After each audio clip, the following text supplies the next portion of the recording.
This is the new footage of Gervonta Davis going viral. Hi, Mr. Davis. Good morning, sir. Mr. Davis, you are ordered to stay away from the alleged victim. If you didn't know, Gervonta Davis slept in jail for a night following allegations that he went to a strip club, dragged his ex-girlfriend by the hair, and assaulted her. Davis claims that she tried to extort him and that his actions were justified. Now, I'm not here to say what did or didn't happen, but with his history and the footage that's now circulating, a lot of people are raising serious questions. In this video, I'll walk you through what's happening. Let's begin. The arrest and viral footage. The footage that sent shockwaves across the internet came from a Miami courtroom. Gervonta Davis, one of boxing's biggest names, appeared on screen via Zoom while sitting inside the Turner Guilford Night Correctional Center. The clip spread within hours of his arrest, racking up thousands of views on YouTube, Instagram, and X. Sports media outlets ran the footage on repeat. Boxing fans shared it across group chats and message boards. Within 24 hours, everyone in the combat sports world had seen Gervonta Davis sitting in jail. Hi, Mr. Davis. Good morning, sir. Mr. Davis, you are ordered to stay away from the alleged victim. Also, no contact with the victim either directly, indirectly, in person, in writing, by telephone, or through third parties. Do you understand the stay away order, sir? Yes.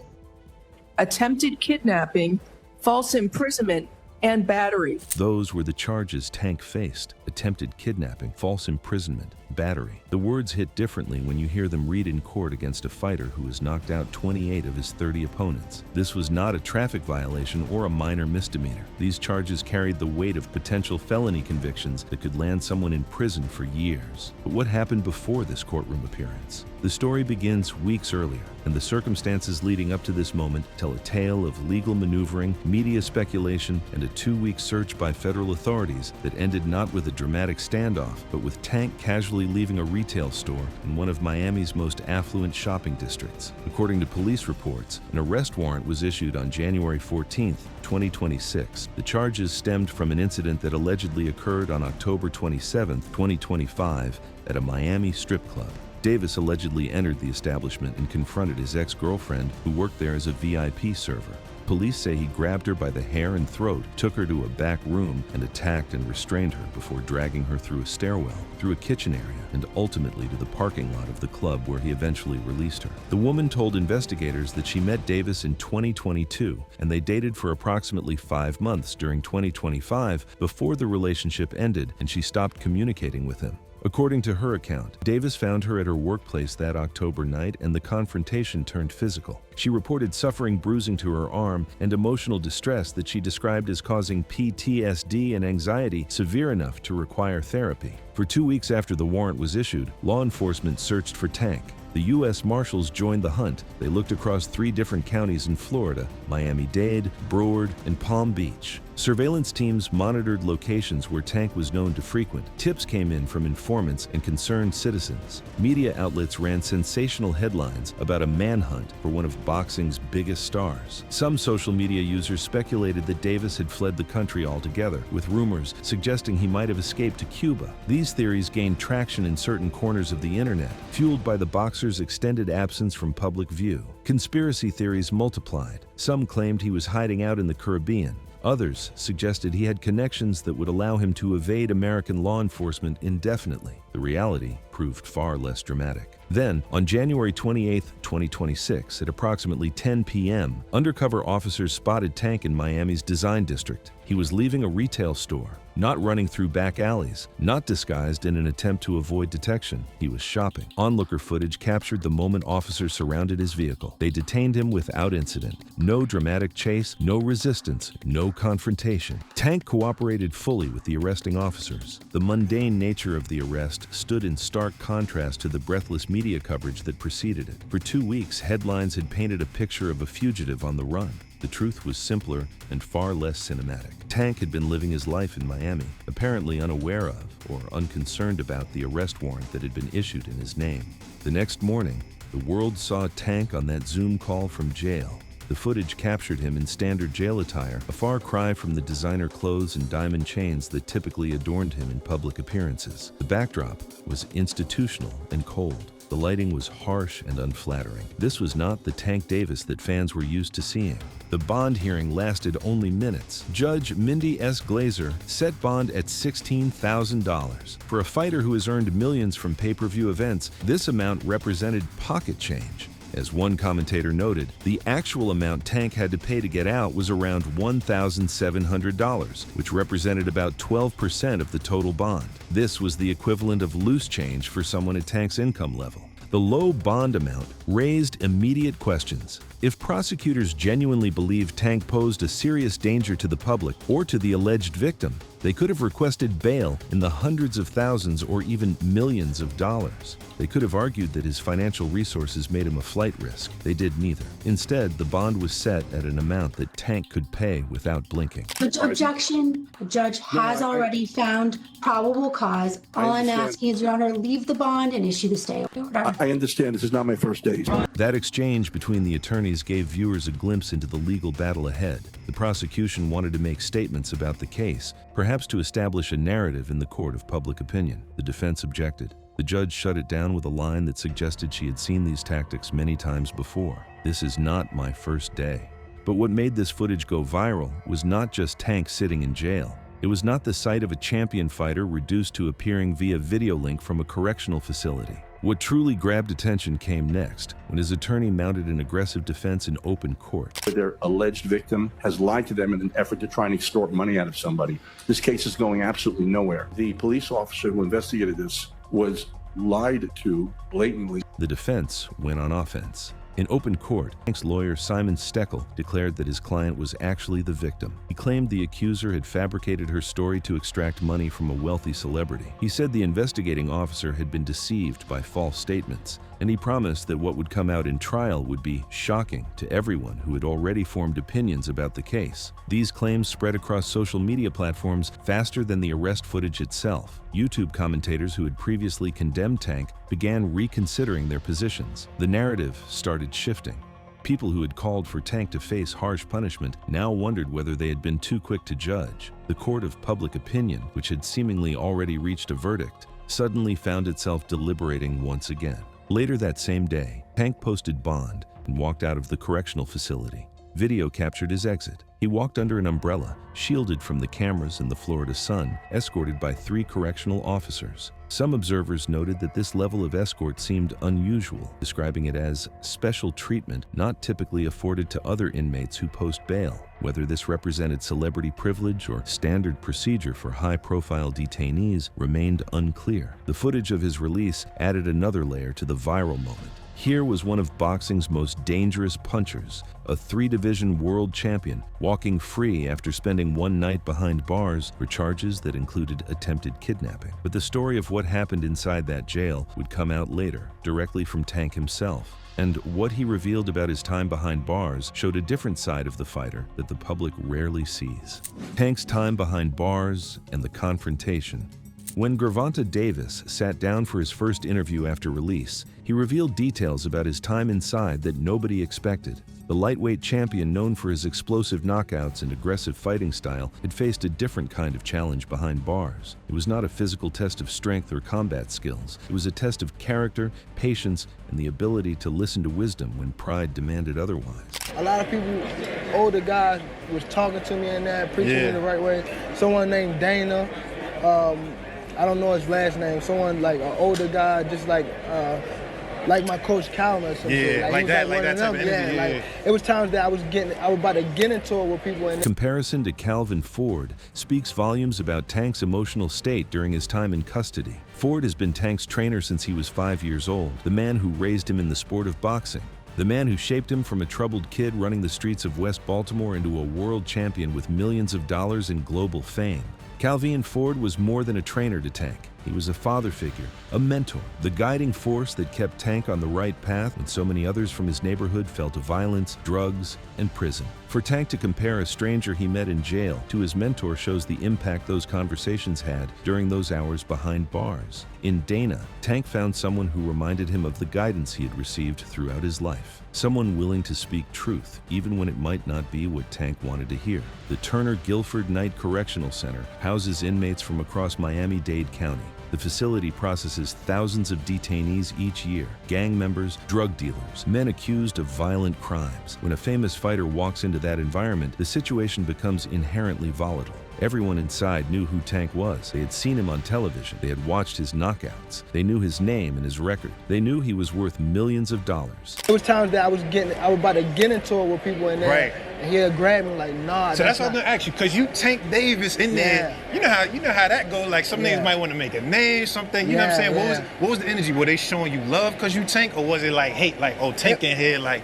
It was more so showing me love, but you know, you got other people too, like. Yeah. The interviewer asked the question that everyone wanted answered. What happens when one of boxing's biggest stars walks into a jail cell? Do people show respect because of his accomplishments? Or do they see an opportunity to test themselves against a champion? To prove something by confronting a man who has never lost a professional fight? Tank acknowledged both realities with refreshing honesty. Most inmates showed him love. They recognized who he was and treated him with respect. They saw him as someone who had made it out, who had achieved success through talent and hard work. But not everyone felt that way. Some inmates saw an opportunity. They wanted to see what Tank was made of when there was no referee, no rules, and no $1 million payday on the line. And therein lies the powder keg that nearly exploded during Tank's brief stay behind bars. I'm from Baltimore and the DMV area, so in jail, DC and Baltimore guys don't like each other. You know what I mean? So, it was a DC guy that I got into it with. Oh, okay. You know? The beef between Baltimore and Washington, D.C. runs deep. These neighboring cities sit less than 40 miles apart, connected by highways and history, yet divided by fierce territorial pride. The rivalry extends far beyond sports teams or local politics. It penetrates into the streets, the neighborhoods, the very identities of people who grew up in these areas. When people from both cities end up in the same confined space, tensions can flare without warning or provocation. Tank, representing Baltimore to his core, has never been shy about his origins. He wears his hometown on his sleeve, literally and figuratively. The city shaped him. The struggles of West Baltimore, one of the most dangerous neighborhoods in America, forged his fighting spirit. He carries that identity with him wherever he goes. Inside that Miami jail, Tank found himself facing off against someone from D.C. The details of what sparked the confrontation remain unclear. Perhaps it was a look that lasted too long. Perhaps it was a comment about Baltimore or its most famous fighter. Perhaps it was simply the inevitable collision of two men from rival cities who found themselves in close quarters with nothing to lose and everything to prove. What matters is what happened next. Dana stepped in at the critical moment. This older inmate, who had been counseling Tank throughout his brief stay, intervened when the situation threatened to escalate beyond word. He pulled Tank back from the edge. He reminded him of what was at stake. "You're about to go home," Donna said. "This isn't worth it. Whatever this guy said or did, it doesn't matter. Let it go." The significance of this moment cannot be overstated. Gervonta Davis has an extensive history of legal troubles that would make any defense attorney cringe. More importantly, he currently remains on probation from a 2020 hit-and-run incident in Baltimore that injured 4 people, including a pregnant woman named Jair Smith. That crash occurred when Tank ran a red light in his Lamborghini and fled the scene. He pleaded guilty to multiple traffic offenses and was sentenced to 90 days of house arrest, along with 3 years of supervised probation. Any violent incident inside that jail could have triggered a probation violation. It could have kept him locked up far longer than one night. According to court records, Tank already violated those terms once before in June 2023. He was supposed to serve his house arrest at his trainer Calvin Ford's home. Instead, he was found staying at an unauthorized location. That violation resulted in him serving 44 days in jail. Another violation could have meant far more serious consequences. Dana understood all of this, even if Tank's pride was pushing him toward confrontation. The older man saw a young millionaire about to throw away his freedom over a petty dispute with a stranger. He recognized the same patterns he had probably seen countless times before in his own life or the lives of others, and he chose to intervene. Dana's intervention potentially saved Tank from making his situation exponentially worse. A fight in jail would have resulted in additional charges. It would have given prosecutors ammunition to argue that Tank was a dangerous individual who could not control his violent impulses. It would have provided evidence that he posed a threat to public safety. It would have destroyed his defense strategy before his attorney could even begin to execute it. This anecdote revealed something about Tank that the public rarely sees. Behind the knockouts and the trash talk and the flash, there's a young man who still responds to guidance from older figures. His connection with Calvin Ford shaped his boxing career and kept him focused during his rise to prominence. In jail, he found a similar voice in a stranger named Dana, a man whose last name he never learned, but whose words he remembered clearly enough to share in his first interview after release. The story also exposed the brutal reality that fame offers no protection behind bars. If anything, it paints a target on your back. Other inmates wanted to test Tank. They wanted to see if the man who knocked out Leo Santa Cruz and Ryan Garcia could handle himself without gloves, without referees, and without the structure of a boxing ring. They wanted bragging rights. They wanted to be the guy who fought Tank Davis in jail. Tank held back. He listened to wisdom instead of his instincts. He chose to walk away rather than prove a point that would have cost him everything. And the next morning, he walked out of that facility instead of being transferred to a different unit or fighting or facing additional charges that could have extended his detention indefinitely. But while Tank was dealing with tensions inside, his legal team was fighting a different battle outside. The attorney's aggressive defense strategy had already begun reshaping public perception of the case, and what they claimed about the allegations would challenge everything the media had reported. The extortion claims and the legal battle ahead. The courtroom footage captured the charges. The jail footage showed Tank behind bars. But the third element of this viral story centered on what his attorney declared in open court. Gervonta Davis is the victim. This claim seemed contradictory at first glance. How could a man arrested for attempted kidnapping, false imprisonment, and battery be the victim? According to his legal team, the answer involves extortion, lies, and a scheme designed to separate a wealthy athlete from his money. The defense narrative began taking shape during that bond hearing when attorney Simon Steckel stated that the alleged victim had lied to police in an effort to extort money. He called the investigation flawed. He said the police officer who investigated the case had been deceived by false statements. He said the case would go absolutely nowhere and predicted a complete vindication for his client. And he promised that court proceedings would reveal a shocking narrative that would fundamentally change how people view this situation. These were not throwaway comments made in desperation by an attorney grasping at straws. The defense team laid out their strategy publicly and forcefully. They want a trial. They are not seeking a plea deal or a quiet settlement. They plan to expose what they claim is a scheme designed to extract money from a wealthy celebrity athlete who has been targeted because of his fame and his resources. The timing of events lends some support to this theory when you examine the sequence closely. Before any criminal charges were filed, before any arrest warrant was issued, the accuser initiated a civil lawsuit against Davis. According to court documents, this lawsuit was filed on October 30th, 2025, just 3 days after the alleged incident occurred. The suit seeks compensatory and punitive damages exceeding $50,000 and explicitly requests a jury trial.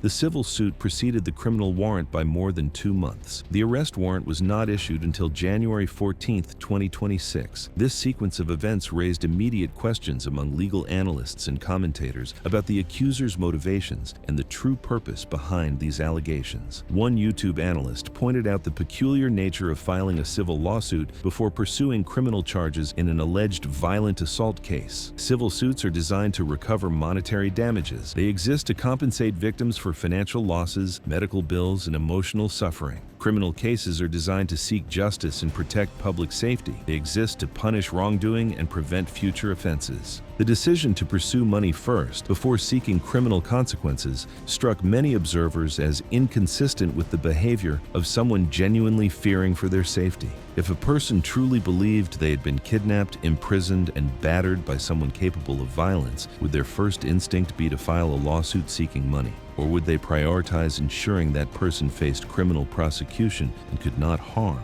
anyone else? The same analyst raised another important observation about the timeline. If Davis had truly been terrorizing this woman, if he posed an imminent threat to her physical well-being, why did it take authorities 2.5 months to issue an arrest warrant? Why was he allowed to remain free during that entire period, potentially endangering the alleged victim or others? The gap between the alleged incident in October and the warrant in January seems inconsistent with claims of serious danger. The prosecution maintains that the evidence supports the charges. Police reviewed surveillance footage from the strip club where the incident allegedly occurred. They documented the accuser's injuries, which reportedly included bruising on her arm. They gathered witness statements from people who were present that night. Based on this evidence, they determined probable cause existed to make an arrest. But probable cause represents a remarkably low legal threshold. It simply means there is a reasonable basis to believe a crime may have occurred. It does not mean guilt has been established beyond a reasonable doubt. It does not mean the evidence will hold up under cross-examination at trial, and it certainly does not mean the accused cannot present a defense that demolishes the accuser's credibility and reveals alternative motivations for the allegations. The financial component of this case extends far beyond the civil lawsuit. According to numerous reports, Tank's arrest directly cost him a massive payday. He had been scheduled to face Jake Paul in an exhibition bout in November 2025. That fight represented a potential earnings opportunity in the range of $20 to $40 million. The allegations torpedoed that event completely. Some observers noted that an accuser seeking to maximize financial leverage might time their lawsuit to coincide with such a lucrative opportunity. By filing days before the scheduled fight, the accuser allegedly ensured maximum damage to Tank's earning potential while simultaneously creating pressure to settle quietly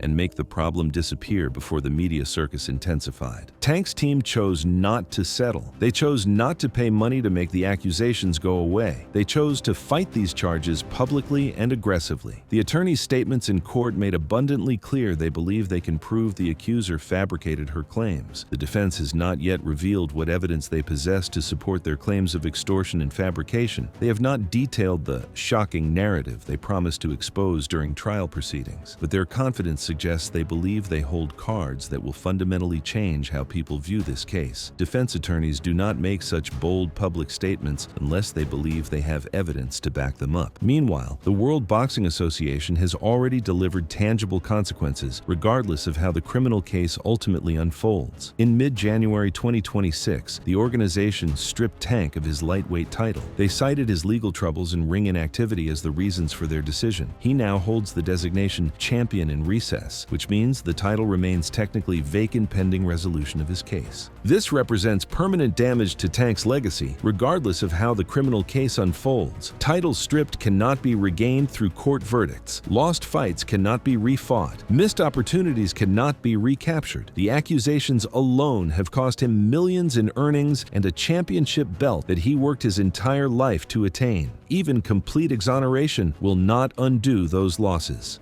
The broader context of Tank's legal history adds layers of complexity to evaluating these claims and predicting how jurors might respond. He has faced multiple allegations of domestic violence over the years. The pattern is troubling to some observers and suspicious to others. In February 2020, he was charged with simple battery after an incident at a charity basketball game involving the mother of his child. Video footage captured him grabbing her and pulling her from her seat. Those charges were eventually dropped when the alleged victim chose not to pursue prosecution. In December 2022, he faced another domestic violence charge in Florida after an altercation at his home. A 911 call captured the alleged victim saying she feared for her life. That case was also dropped after the alleged victim provided a statement saying the call was frantic and both parties shared fault for the argument. The pattern of dropped charges cuts both ways in terms of public perception. Defenders point to it as evidence that accusers have targeted Tank repeatedly with false claims, perhaps motivated by financial gain or revenge after relationships ended. Critics argue it suggests a pattern of violent behavior where victims feel pressured not to testify, possibly due to financial incentives, fear of retaliation, or the exhausting prospect of fighting a wealthy defendant through the legal system. Tank has publicly denied being abusive in previous incidents. In a now-deleted social media post addressing the 2022 allegations, he wrote that he had never put hands on the mother of his child and stated plainly that he was not a monster. His supporters point to these denials and the dropped charges as evidence of his innocence. His critics argue that deleted posts and dropped charges do not equal exoneration. The current case will ultimately be decided in a courtroom by a judge or jury who will hear all the evidence and make a determination based on legal standards. But the court of public opinion has already begun deliberating, swayed by viral footage and attorney statements and social media speculation. The footage that went viral introduced the world to a version of this story that differs sharply from the initial media coverage. Early reports painted Tank as a dangerous man on the run from serious felony charges. The 2-week manhunt narrative suggested a fugitive actively evading justice. this. The truth was simpler and far less cinematic. Tank was shopping in Miami's Design District when officers found him. He did not resist arrest. He cooperated fully. The low bond amount also raised eyebrows among legal observers. $16,000 for charges that include attempted kidnapping seemed incongruent with the severity of the alleged crimes. If prosecutors genuinely believed Tank posed a serious threat to the alleged victim or to public safety, they could have requested much higher bail. They could have argued for detention without bond entirely. They did neither. Instead, Tank spent one night in jail. He faced off with a rival from D.C. over a beef rooted in geography and pride. He received guidance from an older inmate named Dana, who reminded him what truly mattered, and he walked out the next day to continue preparing his legal defense with an attorney who promises to expose a shocking truth. The footage that went viral showed a fighter in an unfamiliar arena. The jail Zoom appearance stripped away the gold chains and championship belts. It presented Tank as vulnerable, facing serious allegations that could derail everything he has built over decades of sacrifice and dedication to his craft. But the footage also captured his attorney's fiery response. It showed a defense team ready to go to war on behalf of their client. It introduced the possibility that Tank might indeed be the victim in a scheme designed to extract money from a wealthy target who makes headlines and draws attention. The trial has not yet been scheduled. The evidence has not been presented in open court. The accusations have not been proven beyond a reasonable doubt. And until that happens, the presumption of innocence remains intact, no matter how viral the footage becomes or how many hot takes circulate on social media. What happens next will determine whether Gervonta Davis returns to the ring as a champion or whether his career ends mired in legal controversy. The footage gave us a glimpse into the process. The verdict will write the final chapter. But one thing remains certain: the world will be watching every step of the way, analyzing every frame of footage and debating every claim made by both sides. For now, Tank Davis is free. His attorney is confident, and a courtroom battle looms that promises to reveal whether these allegations represent justice for a victim or persecution of a target. That brings us to the end of this video. For more interesting videos like this, click on the cards on your screen.